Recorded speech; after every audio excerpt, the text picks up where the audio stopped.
Alhamdulillahirabbil alamin wa bihi nasta'in ala umuri dunya wa din. Salatu wassalamu ala Rasulillah Sayyidina Muhammad wa man tabi'ahum bi ihsanin ila yaumiddin. Amma ba'd. Yang saya hormati Tuan Imam Surau Salihin. Nama bagus Salihin. Surau orang-orang saleh.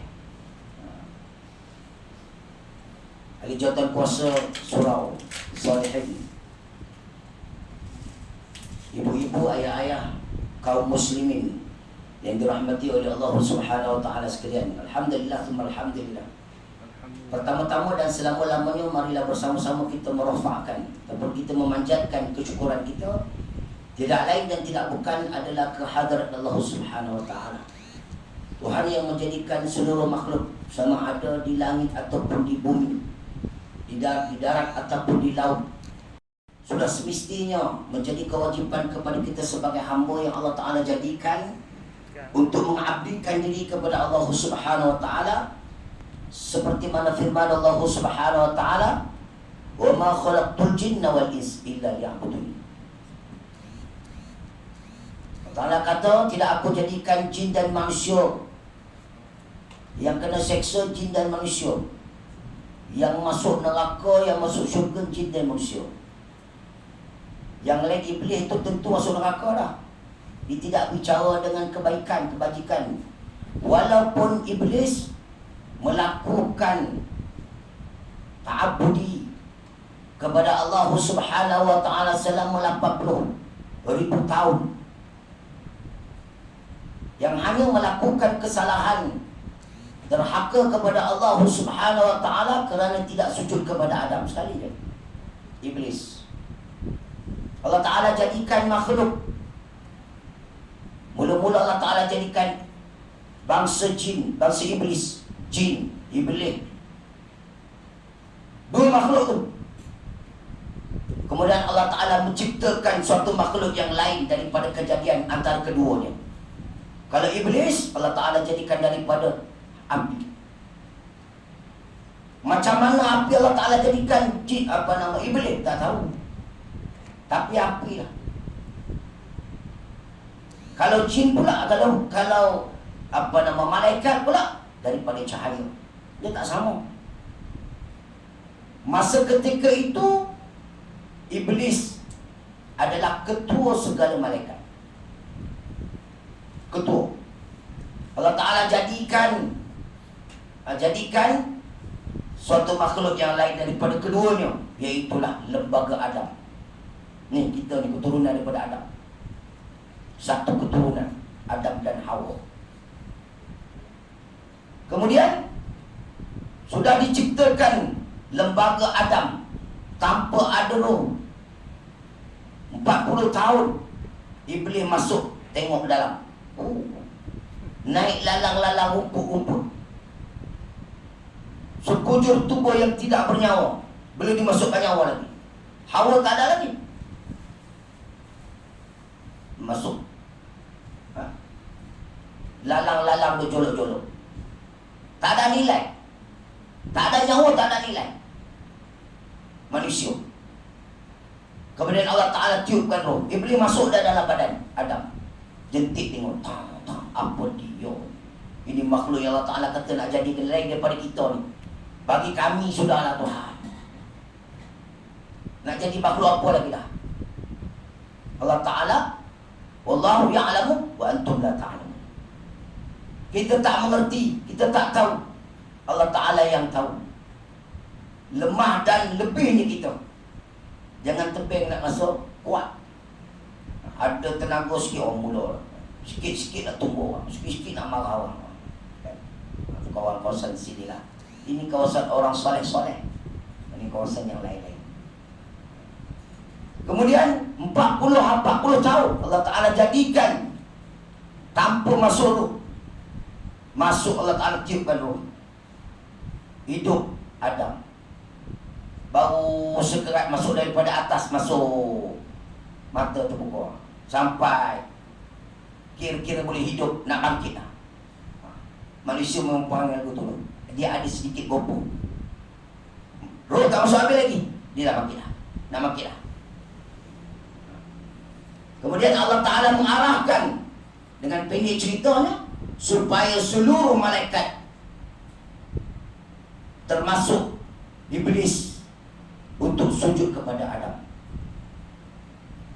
Sedangkan iblis 80,000 tahun beribadah kepada Allah Subhanahu wa Ta'ala. Setiap satu langit ke satu langit ke satu langit sampai 7 langit, nama dia berbeza-beza. Tapi ada satu langit nama dia iblis, dia tak tahu. Ahli abid, orang yang kuat beribadah kepada Allah Subhanahu wa Ta'ala, iblis. Jangan main-main tuan-tuan. Derhaka kepada Allah Subhanahu wa Ta'ala sekali ya, kerana tidak sujud kepada Adam. Kalau kita nak kata cara fikiran kita yang kita nak logik lah, kita kata sikit dia derhaka dengan Tuhan. Yang lain tu dia buat banyak dah. Dia bukan boleh pakai akal betul. Kalau berbandingkan dengan kita derhaka dengan Allah Subhanahu wa Ta'ala, berapa banyak? Suami okey, anak dengan isteri KO. Contoh, suami dia rajin pergi surau, rajin pergi masjid, rajin berpuasa, baik dengan Tuhan, baik dengan manusia. Tapi anak bini tak pakai tudung. Ini tanggungjawab kita.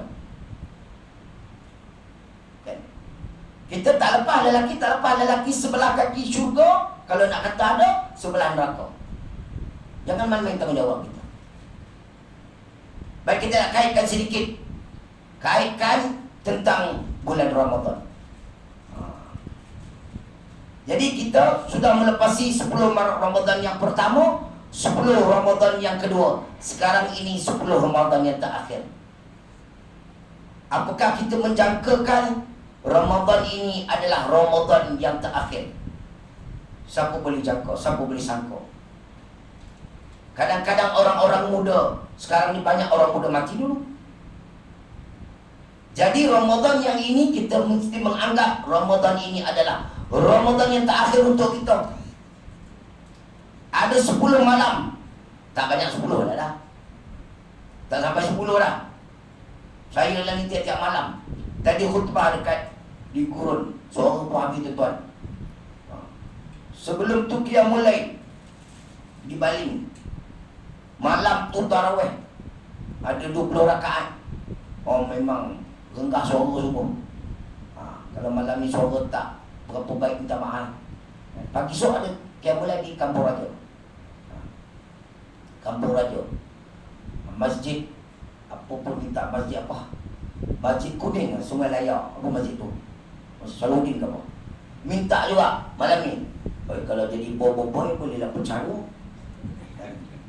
Tuan-tuan tunggu, saya buat pukul 3 di Masjid Kampung Raja sejam sampai pukul 4. Pukul 4 saya pencupi Sungai Layar.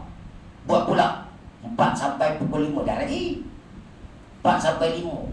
5 suku habis. Habis dia punya penggan dia sebab kita nak sahur. Kalau dibenarkan begitu saya nak pergi. Tapi teruk lah. Kan? Dia pun kata pulut semua lah ni. Agak-agak lah. Esok ada tazkirah lagi. Qiyamul Lail tazkirah malam-malam. Tiap-tiap malam. Alhamdulillah. Minta Allah Ta'ala berikan kekuatan dan kesihatan. Baik. Ada lebih kurang 5 hari lagi. Kita sudah memasuki fasa yang terakhir. 10 fasa yang terakhir dalam bulan Ramadan.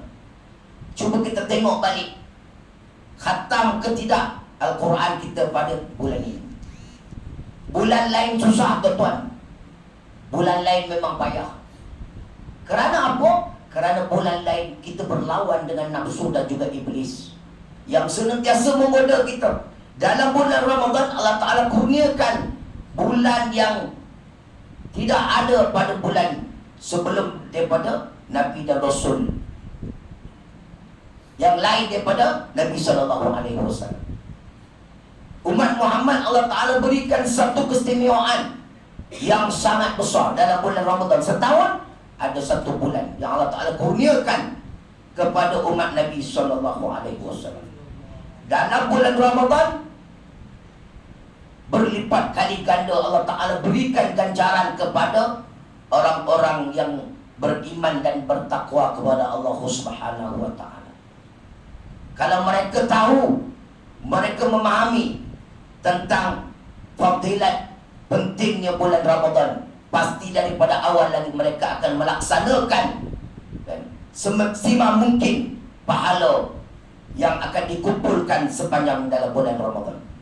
Ada orang-orang yang soleh, orang-orang yang bertakwa dan beriman kepada Allah Subhanahu Wa Taala, dalam bulan Rajab sudah masuk kira 1, 2, 3, dia dah siap siaga.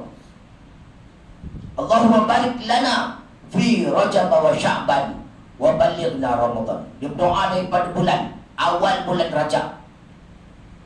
Dia berdoa, sampaikan kepada aku ya Allah akan bulan Ramadan. Sampai dah bulan Ramadan. Tapi apa yang dia dapat? Ada orang yang hanya sampai tiap-tiap tahun Ramadan lalu macam biasa je, tidak ada berasa apa-apa, rugi. Ada orang berpuasa tetapi dia tidak tahu apa yang dilakukan, rugi juga, dapat penat dan letih sahaja. Nabi kata, man shama Ramadan imanan wa ihtisaban ghufira lahu ma taqaddama min dhanbi. Kata Nabi SAW, barang siapa yang berpuasa pada bulan Ramadan, puasa dengan keikhlasan, dengan keimanan, dengan ketaatan, dengan keikhlasan kepada Allah Subhanahu Wa Taala, tidak kepada yang lain. Allah kata apa? Akan diampunkan dosanya yang telah lalu. Ini dalam bulan Ramadan. Dalam bulan Ramadan juga Allah Ta'ala tutup pintu neraka serapat-rapatnya, beri peluang kepada kita ni. Iblis dan syaitan dibelenggu, tak boleh ganggu orang-orang yang nak melaksanakan ibadah kepada Allah Subhanahu Wa Taala. Apa lagi? Pintu syurga dibuka seluas-luasnya untuk kita. Dalam bulan Ramadan, sebelum bulan Ramadan kita baca Al-Quran, satu huruf dibayar dengan 10 kali ganda. Bukan satu ayat, bukan satu kalimah, satu huruf. Bismillah, bismi itu ba satu huruf, sin satu huruf, mim satu huruf. Kalau bismi itu satu kalimah dengan nama Allah, itu satu kalimah. Bismillah dengan nama Allah. Tapi dibayar oleh Allah Subhanahu Wa Taala setiap satu huruf sebelum Ramadan, satu huruf 10 kebajikan. Kalau kita baca dengan ikhlas dalam bulan Ramadan, Allah Ta'ala bayar orang yang membaca Al-Quran dengan ikhlas. Allah Ta'ala bayar satu huruf berlipat kali ganda lebihnya. Siapa yang baca Al-Quran habis khatam, bukan ada suara kat tangan. Lagi dia bukan terkabur pula. Dan kita tengok ada habis. Siapa buat tadarus? Ada buat tadarus dari sini? Ji, ada ni. Alhamdulillah, buat tadarus. Siapa yang tak boleh baca Al-Quran, kena belajar. Hidup dah kadang-kadang 50 tahun, 60 tahun. Kalau kita bekerja sebagai pencen, orang putih tu kita boleh baca, kita belajar. Tapi ini surat daripada Allah Subhanahu Wa Taala, kita tak mau belajar. Banyak teknik-teknik yang mudah sekarang ini, yang untuk memudahkan, mempercepatkan kita membaca Al-Quran. Ada, jemputlah guru-guru, malu baca dekat surau, jemput di rumah, tak ada masalah. Bayarlah sikit, kan, nak pandai ni. Inilah Al-Quran, inilah akan menjadi peneman kita ketika di dalam kubur. Sahabat kita gelap, gelemak, hitam pekat dalam kubur pada malam yang pertama. Kita takut, ya Allah, gerunlah. Harapkan amalan Quran yang kita baca yang akan meneman kita. Amalan kita yang akan meneman. Siapa kau? Akulah amalan kau. Akulah Quran yang kau baca dulu, aku teman kau. Alhamdulillah. Tak mau lagi. Dalam bulan Ramadan, Allah Ta'ala kurniakan lagi kepada umat Nabi SAW. Apa dia? Malam Lailatul Qadar. 10 malam terakhir. Allah Ta'ala bagi clue-clue macam soalan nak bocor juga. Kalau dia kata daripada awal Ramadan mu cari yang gaji-gaji banyak. Kita kata tak. Bagi peluang lagi kepada kita 10 malam yang terakhir yang gaji-gaji mu tunggu dengan ikhlas terhadap Allah Subhanahu Wa Taala. Malah juga tak payah buat langsung, tak payah pakai langsung. Peluang Allah Ta'ala buka, neraka ditutup sekapak-kapak, rapat tak nampak. Beri peluang kepada syurga yang Allah Ta'ala buka kepada orang-orang yang bertakwa kepada Allah Subhanahu Wa Ta'ala. Mereka akan menunggu-nunggu sebelum Ramadan dia tunggulah ya Allah. Sampai Ramadan, oh dia membuat kebajikan, menggunakan dia turbo, bukan dia 1, dia 2, dia 3 lagi dah. 4, 5 dan 6 tak bukan. Turbo. Malam Ramadan sebelum kita dah mula sampai sehingga akhir. Kerana tahun depan belum tentu kita akan bertemu dengan bulan Ramadan yang seumpama ini. Kita tengok tahun lepas Allah Ta'ala uji kita dengan boleh sembahyang tarawih tapi di rumah. Kalau di masjid 3-4 orang, 2-3 orang. Masyarakat dalam negara kita pun mesej macam-macam. Tak takut dengan COVID ke? Tak takut dengan Tuhan. Cik buat itu. Amboi. Ni boleh buka. Mana dia yang viral? Sembahyang tak? Sembahyang pun tidak. Bukan kata 8, 2 rakaat tarawih pun tak tahu buat tak buat. Ni dia ketik komen ni. Tak apa, kita jangan pedulikan mereka. Kita teruskan. Ada lagi 5-4 malam lagi untuk kita memaksimalkan pahala yang kita kumpul ini adalah untuk kembalikan kepada kita. Setiap ibadah, setiap amalan yang kita lakukan bukan sebab kerana pahala itu nak bagi ke Tuhan, bukan. Pahala itu akan dikembalikan kepada kita. Ada satu ulama mimpi kepada orang ulama juga yang alim, wali Allah. Dia mimpi ulama. Dia mimpi minta kepada malaikat supaya segala amalan kebajikan yang dilakukan di dunia ini ditimbang, dinilai apakah boleh layak untuk masuk syurga. Ini wali Allah hebat di dunia, yang hebat. Lepas sembahyang sunat, lepas tu baca Quran, lepas tu sembahyang sunat, lepas tu puasa. Kita tak boleh buat tu. Ulama ni mimpi kepada ulama tu. Dia pun sampaikan hajat wali Allah, ulama ini yang hebat ini kepada Allah Subhanahu Wa Taala. Ditimbang. Timbang tak cukup untuk masuk syurga. Cuba kita bayangkan ibu-ibu, ayah-ayah sekalian. Kalau wali Allah, ulama besar itu pun ditimbangkan nisbah dia punya amalan di dunia yang hebat, tidak diterima, tak cukup untuk masuk syurga. Dengan nilai nikmat yang kita gunakan, kita pinjam nikmat daripada Allah Subhanahu Wa Taala, tak ada nilai. Ni nak mata ni, mata tengok. Allah Ta'ala pinjamkan sementara.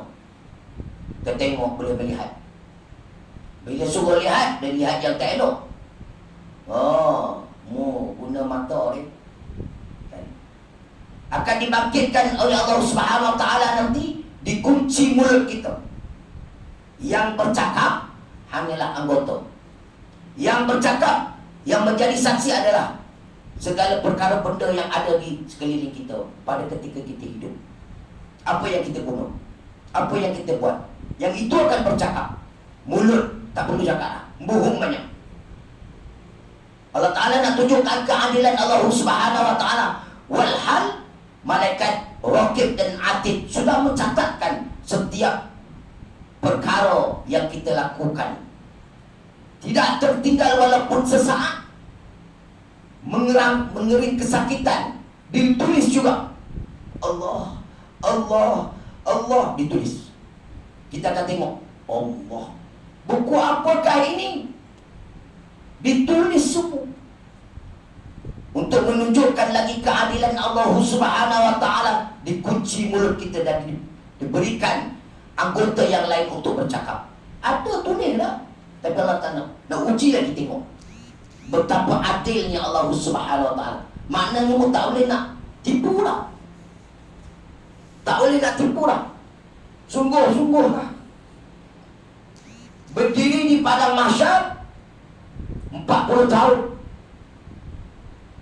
dengan kepanasan matahari yang sejengkal di kepala. Mengikut kepada amalan masing-masing.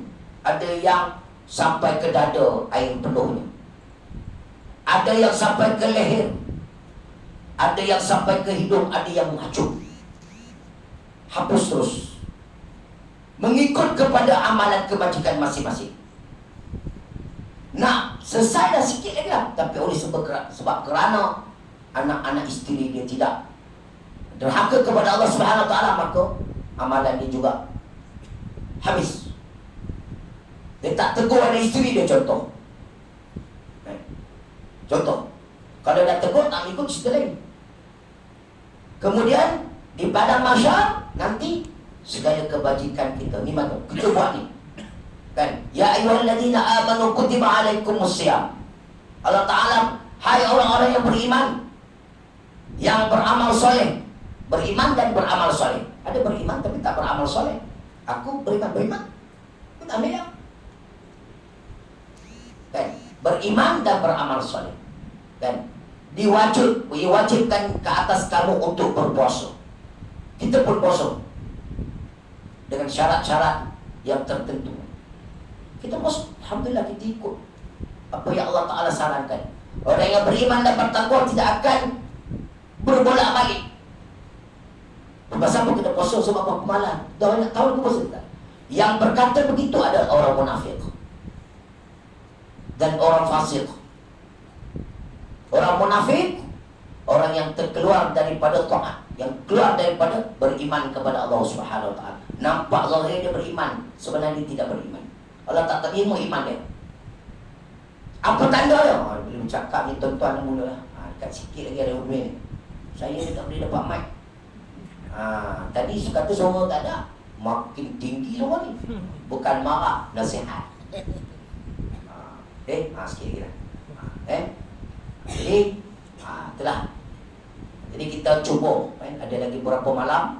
Mudah-mudahan di malam yang ganjil 2-3 malam lagi ini, malam turunnya Lailatul Qadar yang digambarkan oleh Nabi SAW seumpama 1000 bulan. Malam itu kita bangkit qiyam, berdoa berbetulan dengan malam Lailatul Qadar. Kita dapat 1000 bulan kebajikan.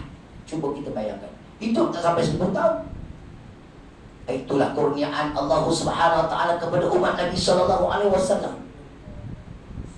Ada beberapa nabi dan rasul dulu yang minta untuk jadi umat Nabi SAW. Sebab apa? Sebab umat Nabi Allah Ta'ala kurniakan satu keistimewaan yang sangat hebat. Buat sikit dapat banyak. Tapi kita tak pandai nak mengambil, mengutip, mengumpulkan pahala ibadah kita kepada Allah Subhanahu wa taala. Ini yang rugi. Kita tak tahu. Kita kena tahu. Zaman Nabi Musa syariat dia keras-keras. Kalau kena najis pada baju, kena koyakkan. Syariat dulu, sesuai dengan dulu. Jangan kita kata payah, sesuai dengan dia. Kena najis di baju, kena kerat. Tampal lain. Kalau kita guna, kita kata payah kan. Syariat Nabi Muhammad berbeza. Basuh je. Basuh. Selesai, najis tu habis. Ada cara-cara. Kalau zaman Nabi Musa, kena potong. Banyak mana? Banyak tukar. Tampal. Syariat dia keras. Semayang kefarduan yang mesti dibuat wajib. Semayang wajib kita kata. Kalau kita 5 waktu, subuh, lohor, asar, maghrib dan isyak 5 waktu. Zaman Nabi Musa 50 waktu. Cuba kita bayangkan. Ini baru nak bercakap sikit ni. Untuk bila dah azan, Allahu Akbar, Allahu Akbar. baru nak cakap sikit. Allahu Akbar, Allahu Akbar. Ustaz dia banyak subuh lah. Dah lajak dulu ni. Nampak? Kan? Kalau bercakap ni, saya boleh pergi lagi ni. Sejam boleh pergi lagi. Kan? Sementara nak tunggu Qiyamul Lail. Tapi tak boleh, masa kita dah sempit. Baik. Jadi cukup takat dulu, mudah-mudahan pada malam ini memberikan satu suntikan motivasi kepada kita. Mudah-mudahan kita cuba kan? Yang mana tadarus teruskan. Jangan tadarus ada setengah-setengah tempat tu bagi duit. Dia kata tadarus di surah As-Salihin memang kalau khatam 100 ini dapat. Dia pun 10 tak ikhlas, baca lah benda tu dapat lah kan. Bagi saya cerita, ada satu tempat saya tarawih tau, tiap-tiap tahun di tempat tu. Hari nak cerita pengalaman kita lah. Sebagai orang yang dijemput ni macam-macam pengalaman dia kan. Selalunya kita pergi jauh kan. Salam-salam ni dia ada kau kan.